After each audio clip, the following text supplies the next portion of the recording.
അതായത് ഇതിന്റെ ഒരു പ്രധാനപ്പെട്ട പ്രശ്നം വെളിച്ചക്കുറവ് അല്ലെങ്കിൽ മഴ കൂടി പെയ്യുന്ന ഒരു സാഹചര്യമാണ് രാത്രി ഉള്ളത്.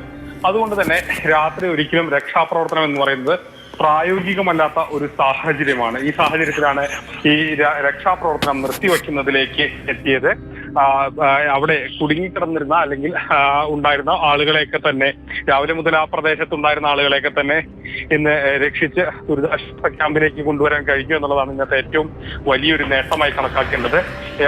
ഏറ്റവും ദുഃഖകരമായ കാര്യം അതിനുശേഷം അവരെ രക്ഷിച്ചതിന് ശേഷം പിന്നീട് സ്ട്രക്ചറുകളിൽ ഇവിടേക്ക് എത്തിയ ആ മൃതദേഹങ്ങൾ നമ്മൾ കണ്ടതാണ്. അത്രമാത്രം ഓരോ സ്ട്രക്ചറും വരുമ്പോൾ നമ്മൾ ഇങ്ങനെ നോക്കുകയായിരുന്നു, ഇതിൽ ജീവന്റെ ഒരു കണികയുള്ള ആരെങ്കിലും ഉണ്ടോ എന്നൊക്കെ ഇങ്ങനെ നോക്കുകയായിരുന്നു. പക്ഷേ അത്തരത്തിലുള്ള കാഴ്ചകളൊന്നും കണ്ടില്ല.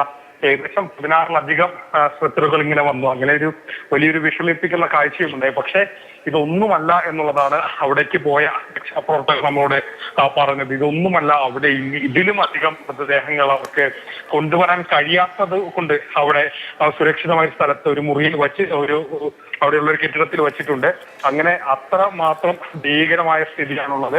ഇനി അവർക്ക് ഇരുട്ടായതിനാലും കോടമഞ്ഞ് നന്നായി വൈകുന്നേരം വരെ കോടമഞ്ഞിറങ്ങുന്നുണ്ടായിരുന്നു.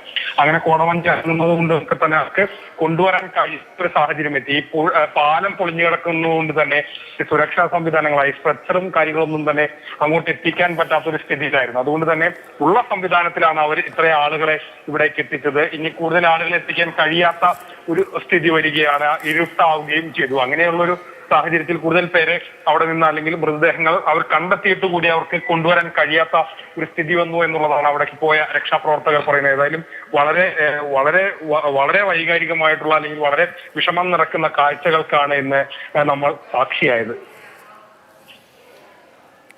ഗോകുലാണ് വിവരങ്ങൾ നൽകിയത്.